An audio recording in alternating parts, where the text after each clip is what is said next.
Stay tuned to the Ask Dr. Ross podcast.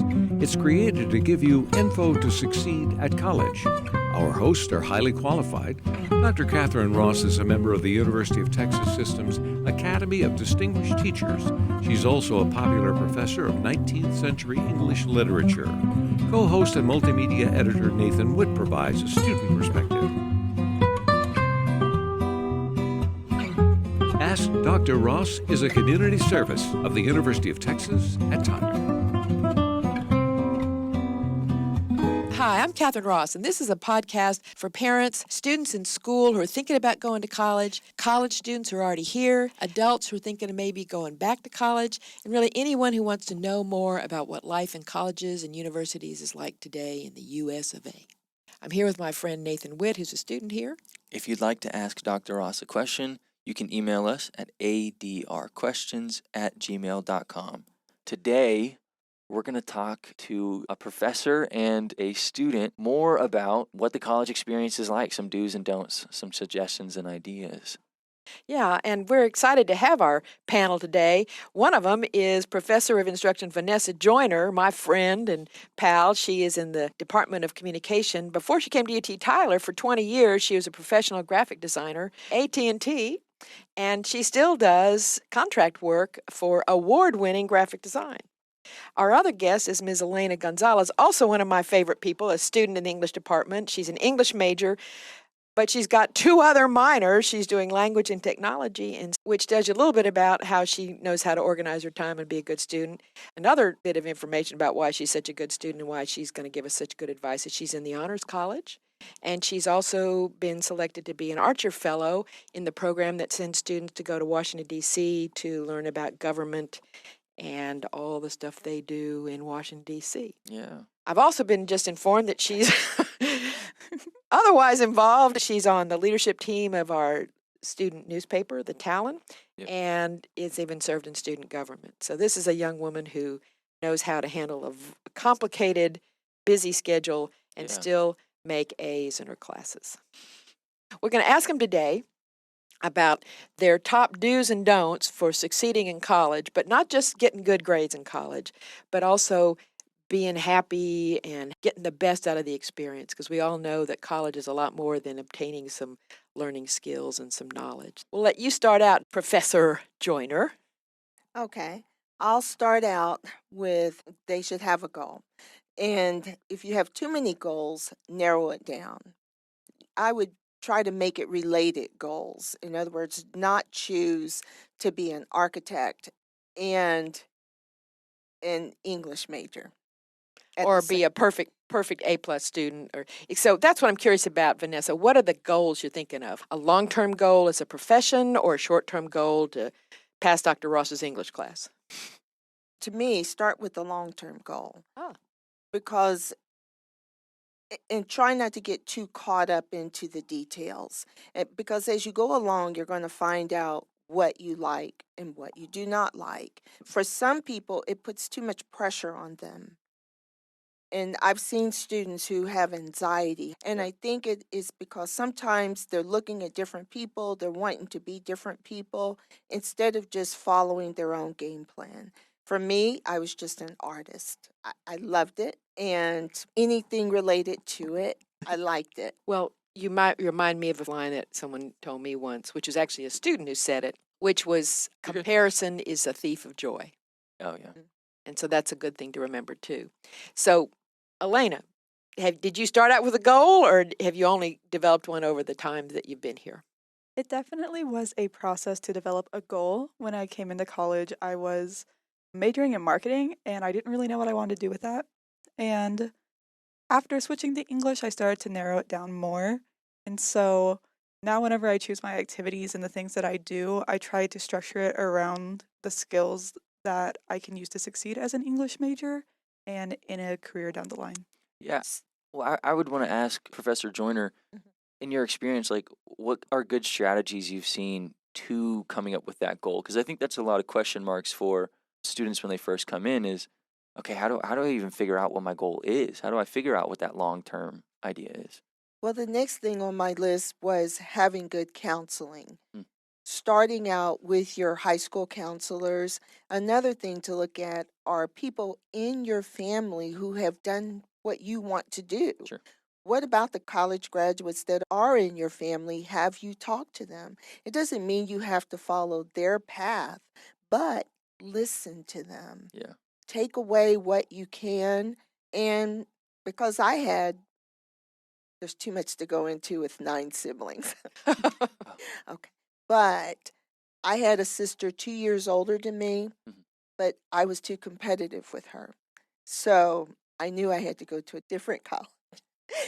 Plus, she was analytical math and I was artistic. So it's just a matter of sitting back and listening to your counselors. Hopefully, have a counselor who is plugged into you, Mm. who will listen to you and what it is you want to do, Yeah. and then direct you.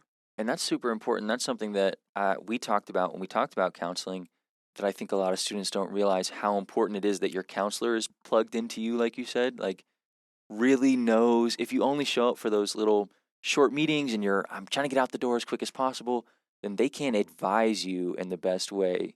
So I think that's great. Yeah. Yeah, we had a episode before we talked to some of the academic advisors, Yeah. and they're the ones who have to get you through, but they also want to get you through doing what you're good at. And it sounds like you started out already. You were already good at art before you ever set your foot in the door of any college, right? So you had a goal built in. Sounds like you started out and you're not sure what you wanted to do yet. And that's often what happens with college students, isn't it? They come in and they know, I've got to go to college.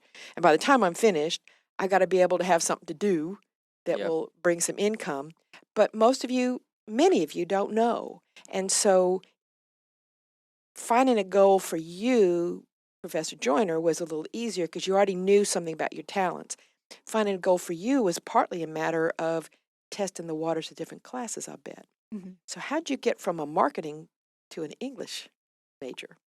It's funny. I ended up switching after the first semester because I took several classes where the assignments were heavily writing based. And I found that I did a lot better in writing based classes than I did in maybe data entry or things that are just purely analytical and numerical. And my professors would tell me, "Oh, you're really good at whatever subject it is, history, economics." And I'd be thinking to myself, "I'm really not, though." And then I realized I was just good at writing. And so I decided to switch to English and pursue writing further. Well, a lot of times students will come to college and they are like you. They're good at a lot of things, but it's a choice between what you're good at and what you're good at and you enjoy doing. Did you have a first thing that was on the top of your list? Yes, top of my list was definitely scheduling your time is something you have to do. Certainly. And And given your schedule, that's been yeah, absolutely essential, hasn't it? for me, it was learning to write it down as soon as I find out, whether it's assignments or work scheduling, event scheduling, or even just like something fun that you want to do. Just like put it in your calendar because later, whenever someone asks you to do something and you're looking on your calendar, you want to see everything so you can know when to say yes or no. And also, I found out that for me, I set a bunch of alarms to remind myself when to go to class, when to go to work, when to go to certain things. And so I have to keep that updated every day, but it's totally worth it because nothing is more attention catching than your little alarm going off and you saying, "What am I supposed to be doing?" And you leave the little note and then where you're supposed to be. So, do you have a paper calendar and a phone calendar, or just on your phone and your computer? I mostly keep it on my phone just because I carry it with me everywhere, but I do have a paper calendar at home that's not quite as comprehensive, but I do like to keep it as well. I started keeping a calendar in college, but only my senior year, which one of my friends had one of those neat little calendars that had the pages and the hours and all that sort Oh, of stuff. sure. Yeah. And I found that ever since then, I've always had one. Do you have a calendar, Dr. Joyner? Both. Both. Yeah. There you go. What about you, Nathan? Did you ever use one? Yeah. So you're referring to like the daily planner that has I've done that for a long time. I actually built my own just because I'm a little dysfunctional. That's Elena. I was gonna ask you. That's definitely the strength that I need is like being better at scheduling. I wanted to ask you because you have so much you're involved with. What is prioritizing or like coming up with your rank of priority? What does that look like? Because obviously you're going to have schedule conflicts with everything you do. How do you sort that out? What does that look like? Man, well, this year it was trial by fire because whenever I started, this is the first year I really got involved on campus, and it was really difficult to figure out how to schedule all those moving parts together. hmm And so for me, school is 99% of the time the priority. So I'm going to make it the class, I'm going to make it to my things that I need to do for school. And then after that, I just take it on a situational basis to see, is this something I can miss? I try to communicate with my supervisors, professors, whatever I'm missing to see if it's something I really need to be at or if it's something that I can make up later. For the most part, whenever I do choose my involvements, I really try to choose them in a way that they don't overlap at all, which also is very difficult because Yeah. things move around. But really, it's just about each time reaching out, seeing what's going on, and how you can either make up the thing you're missing or if you even need to be there. So you're talking there about managing a whole life, not just classroom, but the talent, the student government, Oh, yeah. family, and that. Let's bore in a little bit harder on how you keep up. What is the best advice you can give about how to keep up with your classwork? Okay. Yeah. So for classes, that's, as I said, my priority. And so that's the first thing that I'm going to make sure that I have done or have time to do. So for me, I know it's a little bit different than non English majors because I have 4 English classes. So it's mostly reading at this point. But I, first of all, make sure that I know what all of my assignments are. I have my syllabus for each class printed out and I keep it with me in my notebook. And I just carry around one notebook with a bunch of different tabs that I use for all my classes. And I check that often. And so I like to plan ahead, make sure I have time to get all of my work done. And if I don't, then something else needs to be taken out or missed. And then after that, you just have to do it even when it's really hard. This is also on my list, but I said another do is to learn how you learn because everyone learns differently. Mm. And for me, I only found out this second semester of junior year that I will get through my reading if I have an audio recording of the reading. And if I don't, then I'm going to have a really hard time getting through it. And it's going to be different for everyone. Some people take better notes on paper, some people learn at once, some people want to spread it out over burst of energy. And it's really just finding out what you need to do. Well, I'd like to add a couple things to that too. One thing I always ask my students to do in English classes with reading, and I think I asked your class to do it too, is to get out one of the books that you've been assigned to read and time yourself reading 2 pages. Mm. Did you ever do that? Mm. Oh, well, maybe you should have, because I figured it out for myself is how long does it take me to read a certain number of pages, and then I'll say, okay, so I got to read 30 pages, and I know it's going to take me how many minutes, and especially if you're doing a lot of reading that way. Hmm. The other thing is sometimes professors will give you a long-term assignment, and it's just due at the end of the semester. And sometimes they'll say, okay, in 2 weeks I want the bibliography, in 2 more weeks I want the outline, in 2 more weeks I want a draft. But not everybody does that. And so that's another real good thing is to set yourself those. That kind of fits what you were saying, Vanessa, about goals, is setting up some goals. Learning how you learn. I want you to talk about that a little bit more. You and I share this. I like to listen to a book too. But how'd you figure that out? I don't remember. What book was it? It might have been Persuasion, actually. I think it was whenever we were reading Persuasion, and some of the more modern books don't have free audios just because they're copyrighted Mm. or they're specific to apps or whatever. But the older books like Jane Austen or Mary Shelley, they're going to have free readings on YouTube, and you can adjust the speed, and it's really nice. And that's the first book I remember pulling up and specifically being like, I'm going to use the audio the whole time. And I got through that book. And I'll admit, in some of my past classes, I didn't get completely through all of my books. And this year was the first time that I felt like I could. And it was really nice to have Well, that. I have to admit that I never finished Moby Dick as an undergraduate. Oh, no. Never finished it. But in those days, we didn't have so many audiobooks. But you're saying that you do the audiobook, but you also read the book, right? Mhm. Yeah. At the same time. Yeah. Oh, along with it, huh? And I want to pinpoint that thing you said about adjusting the speed. A part of learning how you learn, that's been a big thing for me. is with all the videos. Professor Joyner, you're one of them who sends video instructions. And I have figured out that I can pay attention if I turn the speed up still, and I can follow still the videos and can maybe get through them a little faster if I'll turn up that speed a little bit. So that's a little, I feel like, life hack for college students right there. It's not just your generation that does that. I do it too. You turn up the speed? Oh, yeah, I Yeah, do. good, Yeah. good. I don't know how fast you turn it up. Well, so we've got a couple really good bits of best advice. Let's hear some more. You want to tell us something, Professor Joyner? Gain work experience, Oh, and preferably related work experience. But if life necessitates that you have a variety of jobs, make the most of it. Mm. There's even for something as simple, I should say as simple, I waitressed for a while. so did I. And one of the biggest things I learned from being a waitress is making the most of my time. In other words, as a waitress, I've worked at places like Fridays and even Denny's and Los Amigos, etc. But when I went to the back, we always learned to save steps. So when you go to the back, if there's several tables you're waiting on, you take care of as much as you can with those tables while you're at the back to save steps. That same principle, I've learned to use that in life. Yeah. Save And steps. in academics. In academics. In school. Okay. Yeah, as a graphic designer, save steps.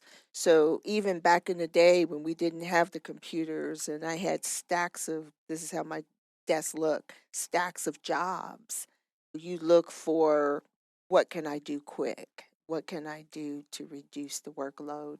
So in other words, don't beat yourself up that I'm not doing something related to my field as a student. Just know that is going to help you one day. Mm. And I guess so you can have peace. I've been a security guard as a student. A lot of jobs. A driver, a delivery driver. I've done a lot. So anyway, that was my other to do. And if the students know me, I'm always looking out for jobs. As a teacher, I'll put out emails. So and so's hiring, so and so's hiring. Come to me if you're interested. So would you say for incoming students, professors would be a good place to try to find connections to relevant work experience? I'm always doing it, Yeah. probably to an extreme.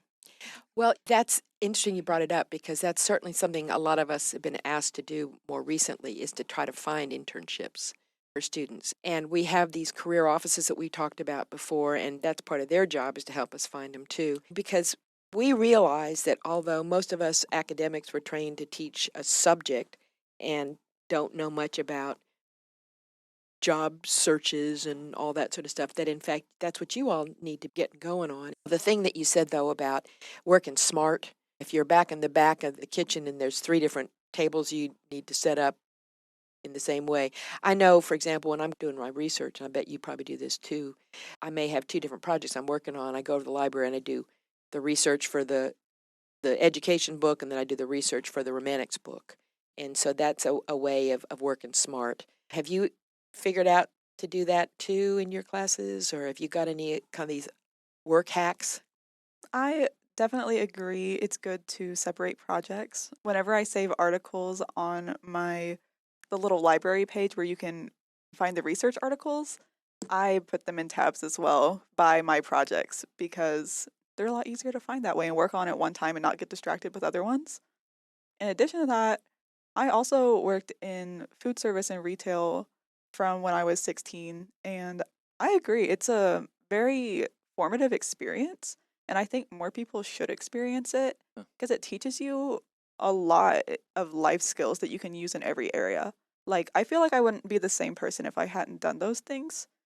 Because if you think I'm shy now, you should have seen me when I was 15 before I started a job at Firehouse Subs and learned how to interact with people.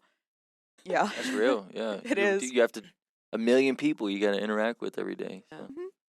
Well, and part of learning and part of classroom work is interacting with your classmates. Mhm. Since COVID, a lot of students have far fewer Huh. communication skills, and they're much more comfortable communicating on their phone than they are with the people sitting right next to them. Have you experienced that?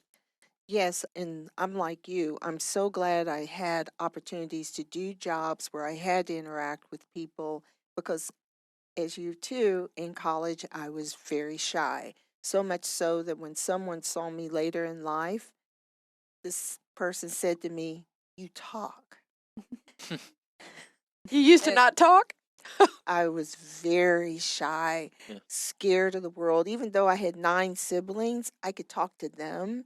But outside of the 9, and I was like an athlete, but I was in my zone as an athlete. So I ran and I was competitive as an athlete, and everybody knew me, but I was very shy. But I tell students you need to talk to people to succeed. Mhm. You cannot be an island. You need customers. You have to learn how to interact. And I always talk to my students about psychology too, and that graphic design is a lot of psychology. You have to almost read the minds of those talking to you. I was watching a program the other day, and there was a teacher at a local public school. Actually, I'm not sure where it was. It might have been a national thing, but Okay. the teacher said, okay, I want everybody to turn off your phones, put your phones down, and just talk to everybody in the room. Talk to a couple people in the room. And these were high school kids. And some of them did it right away. And he said, but there was a bunch who just froze. They just didn't know how to do it. And he had to go around and help them and prompt them. And I've noticed that in my classes too. I think students don't realize a lot of times how much power they have over the experience of the class. And I also think that they don't realize sometimes when you have those groups that form for whatever reason, I think most of the time it's not ever intentional. It just somehow it's the perfect storm of chaotic energy and they start to disrupt the class. Y'all don't know this, but I took some time off of college and now I've come back. I'm a different student. But my first run, I was one of those kids who, if I felt like we had 3 or 4 people in the class that would disrupt, like that was my favorite thing. And hey, we're going to ruin this class and we're going to be unproductive. I know you're making a face. Oh I my was. God. I know I was a bad student. And what you don't realize when you're one of those type of students, and that's who I'm hoping maybe I'm speaking to, or maybe I'm speaking to a parent of one of those type of students, is you are paying for this class. You're paying for this experience. And if you rob yourself of it, you still get the grade, a passing grade, squeeze it out, but you don't learn anything in the class. You've just stolen information from yourself. You've not hurt, maybe you've hurt You other have hurt classmates. others. Yeah, You've hurt those students. And that's I'll tell true. you what, you do hurt the teacher. It really does disrupt the teacher's work. The thing I want to say when you talk like that, is those are kids who probably don't belong in college yet. Right, yeah. If you are skeptical of college, and there's a lot of that, There's nothing wrong with a break. I agree with you on that. but here's what I was going to say is that there's a lot of folks out there, and part of the reason why we're doing this podcast is a lot of people have a real negative attitude about higher education right now. Cost too much, what's the return on my investment? There's all that stuff going on. Sure. What I think it's important to recognize is that if you're that negative about going, save your time and your money. Yeah. And wait and do like Nathan did, step out for a while. There's no shame in that. Yeah. And typically, what I get when I get a student who's come back after being away for a while, guess what? They are 10 times more efficient. They know better what they want. They've got a goal, like you said, and they know better that it's not so much better out there than they thought. And they've come to realize that there's huge advantages to college education, and they're not just doing it because their parents expected them to do it. And a lot of times they have a little more just self-control, and that's the time to come. Yeah. I do want to say another thing about having that negativity in your class is that I find it's a contagion. Yeah. it is. Absolutely. And it's a contagion that isn't happy with keeping it to themselves. They have to spread it. And any opportunity they can to spread the negative things about, a lot of times about the teacher. I've had people who did not like me from week 2. And I knew this semester was going to be rough. Mm. The things that were said and the attitude, and when it's like that, there's nothing you could have done. That person just has you in their crosshairs. But can I add just a couple more things to do before we go on? Yeah. I do think it's important to try to find a circle of friends and also to be involved. Yeah.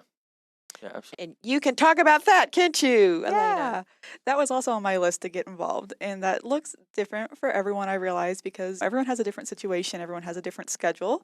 But as far as you can and as much as you can, I definitely see the value in getting involved because my first year of college was during COVID, and I obviously didn't have a lot of opportunities to get involved. And I joined honors late, I joined organizations later.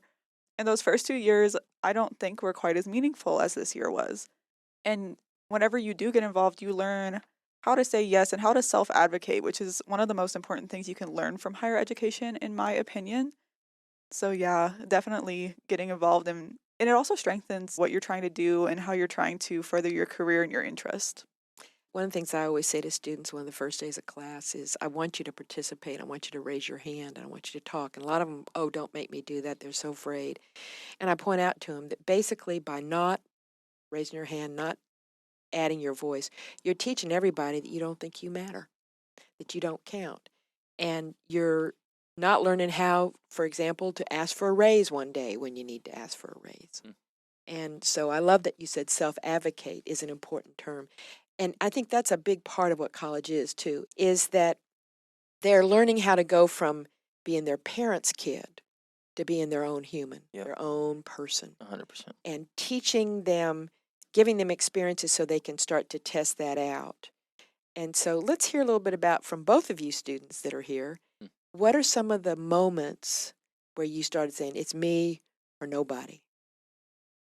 Well, for me, it was definitely this year during student government elections when I had to campaign for my spot and like put up a little poster with my picture on it. I was terrified.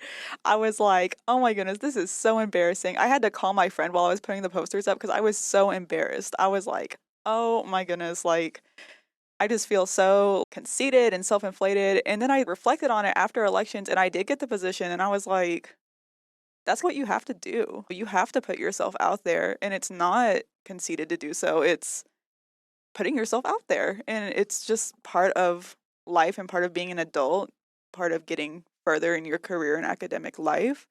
It is really hard, but it's something you have to learn to do, and it does have its benefits for sure.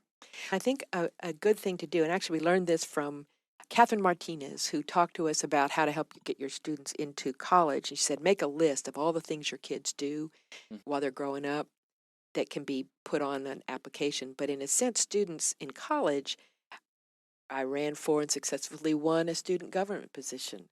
That list of skills that I use, they can dip back in that list and say, I've learned how to follow through. I have learned how to look for details that matter.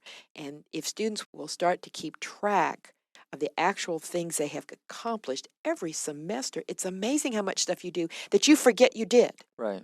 And so, along with that calendar that you keep, if you could learn to keep yourself some sort of a folder of all the stuff you do, then you can use that when you're starting to apply for jobs. It really helps. And we've talked a lot about jobs this time instead of, I thought we'd be talking about academic excellence and what to do for classwork and getting A's and all that sort of stuff. But ultimately, that's where you're heading, isn't it? Yeah. Is to a life afterwards where you take all these skills that you've created. So, how are we doing on our list? Do we have some more to-dos that we haven't covered? No more dues? You got all your do's, huh? Okay, you want to enumerate them one more time? Just 1, 2, 3 real quick? Sure, my dues were schedule your time, learn how you learn best, and get involved. Okay. And your 3 do's, Professor Joyner?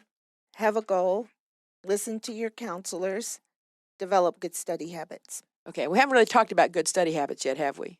I think Alana had some good points as far as how she organized Mhm. her life so that she took care of the most important things first.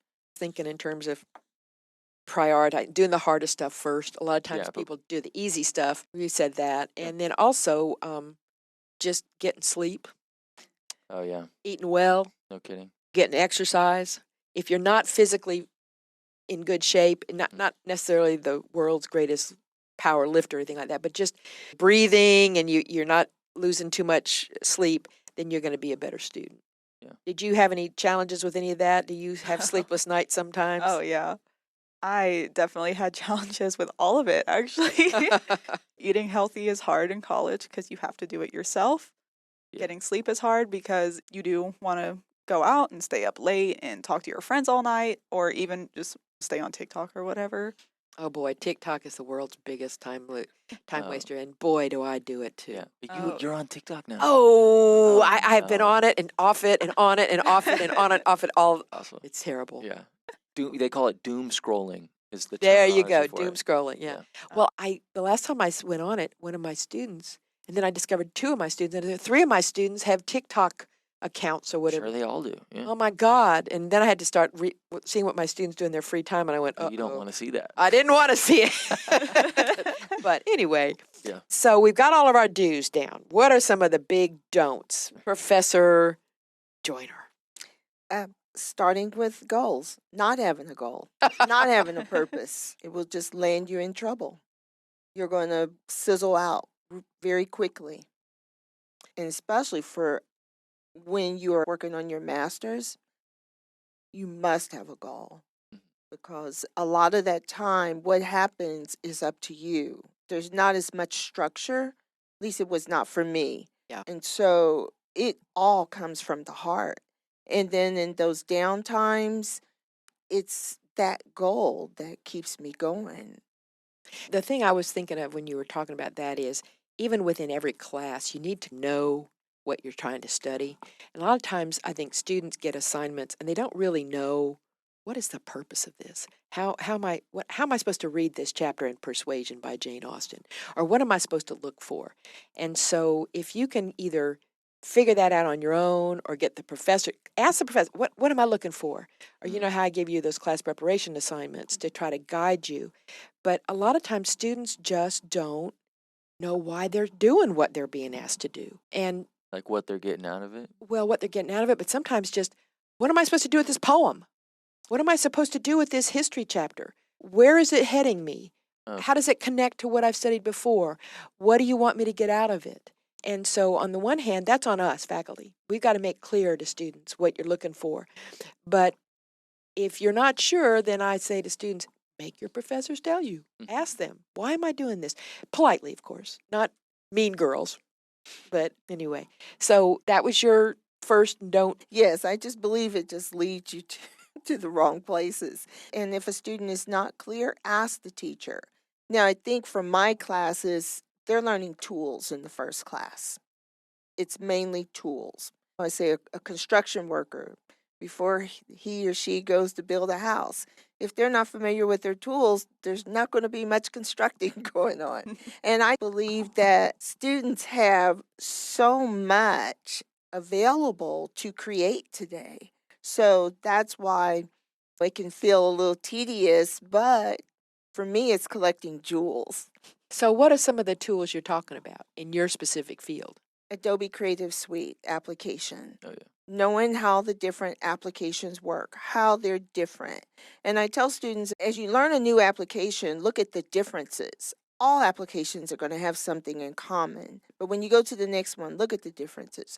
Look at the interface differences. And if I can rabbit hole just a little bit, I know because I just took your class, Professor Joyner, that you don't embrace programs like Canva. Can I ask for you to help me understand that? Because in my mind, as a student and someone who has done freelance with graphic design for 3 years and has used Canva and really enjoyed it as much as I've used the Adobe Suite, I don't understand why Canva can't be embraced. That's cute. Well, Okay, you can laugh.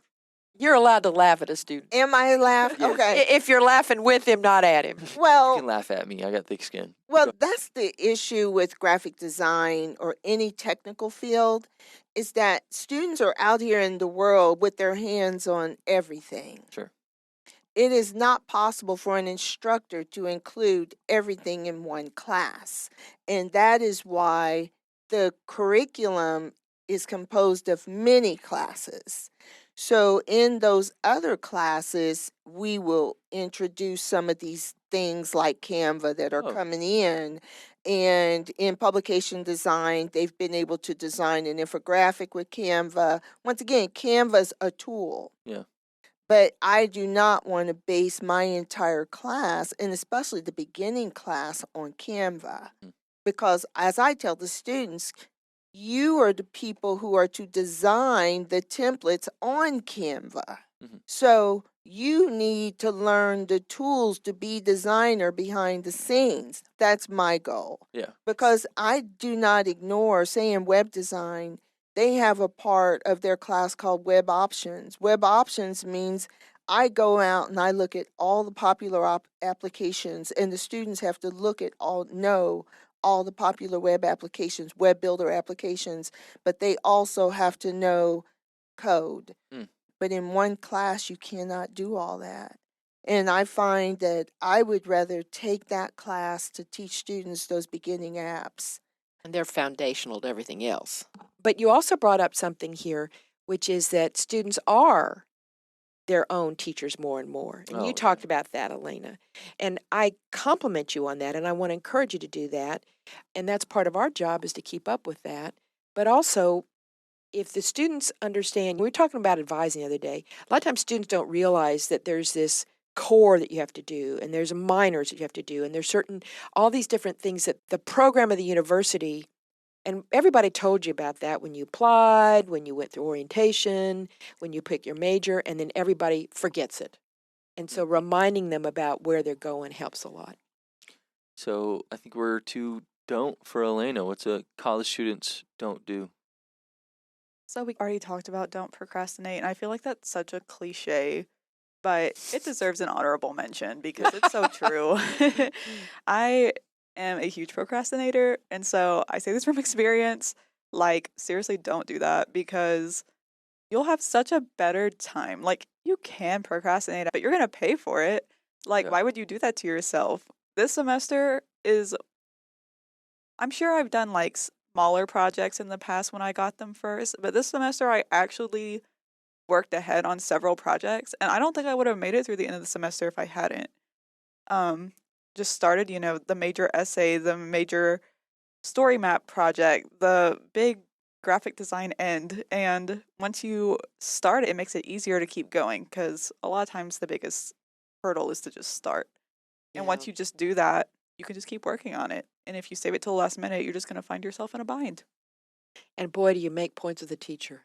A couple things I want to add before I go is working too much and being overly obsessed with grades. Working too much, like what way? Working too many hours outside of school. Ah. I like that.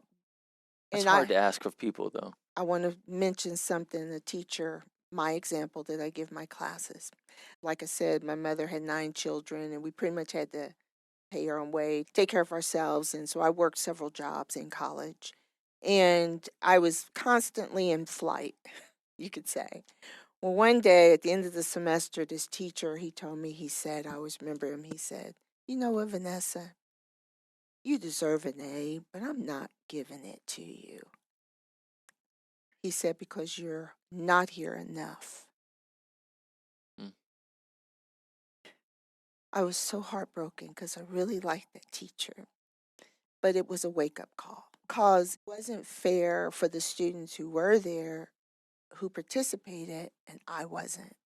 I wanted to make sure you all heard that part. Yeah, it's a good one. And another thing is being overly obsessed with grades. I told you that was going to drive you crazy. I've had students who get so obsessed that the whole world knows. And I never brought that to my teacher's attention about my grade because I didn't want the teacher to feel pressure to do something that maybe they shouldn't do because I needed a high grade. And there was an article in a magazine called The Flame, and it mentioned something about grade obsession and how grade obsession has become a problem. Mhm. Because the grade is finality to them, and they stop looking at the process. They stop looking at the learning that's Yeah. involved, and that's where the focus should be, Yeah. and So not you said this. and not just on the grade. And it's really hard when you're dealing with the creative element because the creative is full of things that are not predictable, but you have to go through the process. Your sketches may not look like the next person sitting there. Your idea may not appear to be as strong as another person. And people sensing that ambiguity, they panic and they're like, I'm going to get a bad grade. So they're filled with anxiety through the entire process that should have been enjoyable. Mm. The design process should be enjoyable. It should be fun. That's my last thoughts. Unfortunately, Professor Joyner had to leave us because she had, Another appointment. another appointment. I But tell you what, I wish we could have recorded her facial expressions. Some of those silences where she was making the greatest faces I've ever seen, which I'm sure is part of why she's such a good classroom teacher. yes, Yeah. absolutely. Yeah. So the last don'ts, Elena, what do you have? This is also kind of cliche, but don't be afraid going in. And I say that as someone who was very afraid coming into college and also is still afraid just because I'm that kind of person. But it's so freeing whenever you stop being afraid to try new things and you realize that it's okay to do something and to not like it, or to do something and to not be the best at it. Yeah. And once you can get into that pattern of being okay with trying new things, you're going to get so much farther with anything that you do, because you can start learning. You have to start somewhere. Yeah. You have to start at level 0 basically to do better. And if you never put yourself out there, you're never going to learn. Well, and you're a perfect example. Someone, you came in scared and shy, and next thing we know, you're in the honors college, and now you're going to Washington, Student government, student media, doing it all. making great grades, and surprised yourself, didn't you? I Yeah. never would have seen myself here as a freshman in college. I was home like every weekend. I was always like, Mom, I can't do it. And she's like, just keep going. And honestly, on top of that, don't be afraid to ask for help, because I know I had to ask for help, especially in the beginning, like with mental health and medical imbalances, stuff like that. Sometimes there is something else wrong, and it's good to ask for help. You can ask your professors, you can ask your doctor, ask your family and friends, because that's how you're going to make it through. And once you find those things out, it does make it easier to adapt. And there's nothing shameful about asking for help. Uh, And usually, faculty wants to know. So many times I've had a student, and I can tell there's something a little going on, but they're afraid to approach. And when you just ask kindly, whoosh, it all comes out. And you go, thank goodness for you telling me I can help you, or I Yeah. can direct you to the folks who can. I've got two good quotes. The first one's from my uncle, and you've probably heard this one. It's okay to not be okay. It's not okay to stay that way. And that's a big thing. It's like, you have to realize everyone is freaking out. Everyone, especially these days, the mental health numbers they're devastating. Astonishing. Yeah. And so everyone is struggling. Everyone is going through something, Faculty and staff as well. as included. students. Yeah. Absolutely. And your parents. Yeah, and I wish that Professor Joyner was in here, because she, at the start of my class this semester, opened up mildly, but opened up about the fact that she has dealt with anxiety for a lot of her life. And I'm a person who has really bad anxiety, so hearing that, like, I automatically felt a little more connected to her. And so, yeah, realize your professors are humans too, and they have those. But the other quote, when you were talking about just trying and not being afraid to try, my grandma was always, or still always says, the best thing you can do is stay there until the uncomfortable becomes comfortable. And it's just like, if you're uncomfortable with putting yourself out there, just do it, and it'll become comfortable after. You just keep doing it until it becomes comfortable. I think that's great advice. Since we're quoting family, Let's hear it. my father used to say, errors of omission are far worse than errors of commission. In other Hey. words, if you never tried, you never know anything. But if you try, Mm. and that's the other thing too, and you've heard me say this, both of you, I think, that you learn more from making a mistake than you do from being perfect. Oh, yeah. You do. And I remember in our class when you talked the other day about how you were using audiobooks, all the students picked up on that, and they were going, yeah, that's an idea. That's something I can do. And the fact that you, who are one of the A students in the class, and clearly one of the most competent ones, that you admitted to them that you needed some aids, really was very relieving to everybody. And then, of course, when I chimed in and said, yeah, I do too, they all realized, hey, they were measuring themselves by a standard that wasn't in existence, really. Oh, yes. And that's okay, to just one more quote, but it's a little anecdote from this guy from TikTok who he said he was walking just on a path, right, at a public park. And he's doing his own thing, and a bike is coming up behind him. He's walking his dog, right? The guy's walking his dog, and a bike is coming up behind him and rings the bell. Ring.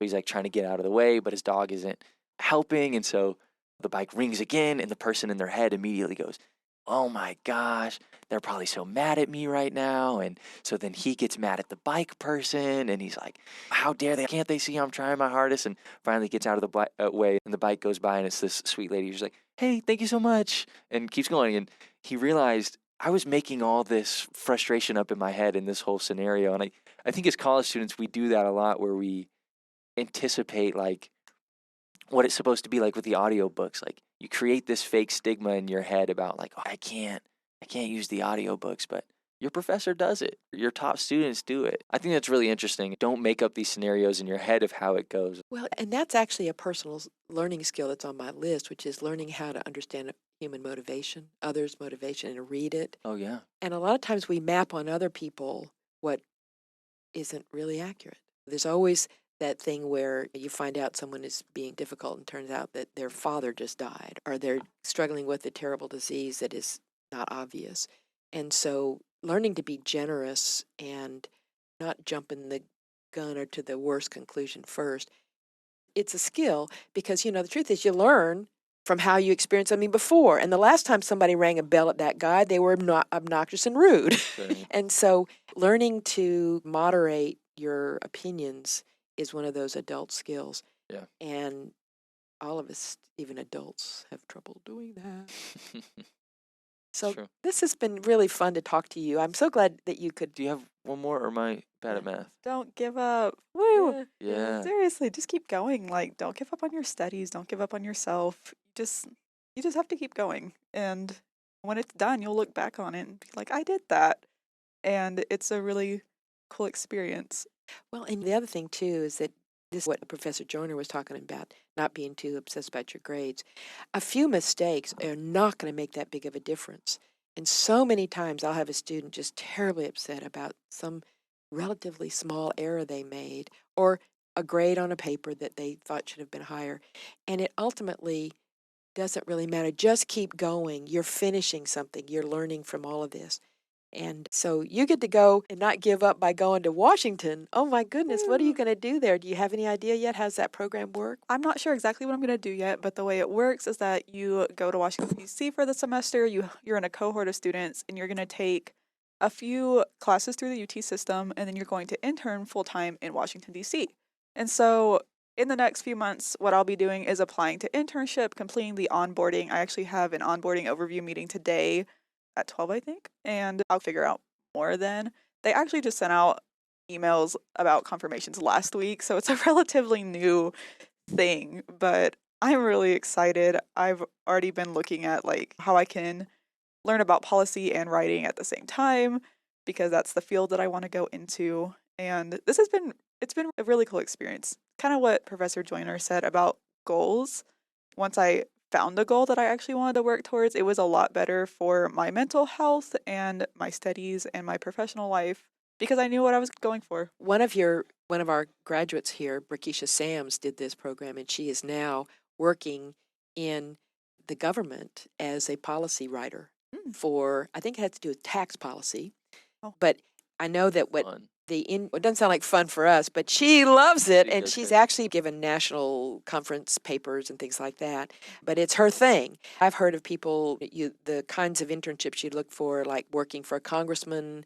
I know one student was working at the Smithsonian Institute, Oh wow. and I think someone else was doing something with the CDC before the CDC got so big deal. Whoa. Yeah, So it all depends on which ones of these agencies and different folks in Washington have internships.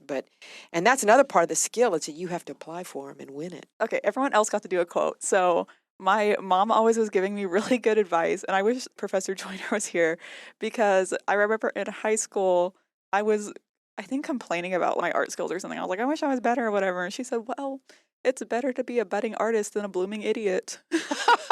And Yeah. that's honestly really stuck with me. Because, like, it translates to it's better to start something new and be bad at it than to never try at all. That's how I interpret it, but I laugh every time I think about it. I like that. I like And that a that's lot. what my too. dad's errors of omission are worse than errors of commission. Yeah. Do it, try it, get after it. That's so neat. Yeah.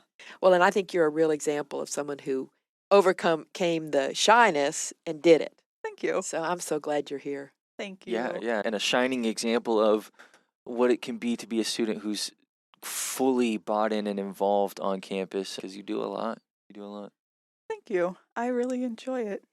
You're the kind of student we want other folks to know about, that you started out not knowing for sure, not being very confident, and now you are not a blooming idiot by any means. I hope not. Well, thank you so much. We hope that these are the kinds of bits and pieces of advice and experience that folks out there in our audience will benefit from and maybe enjoy and get a laugh. Yeah. We've had a good laugh or two, haven't we?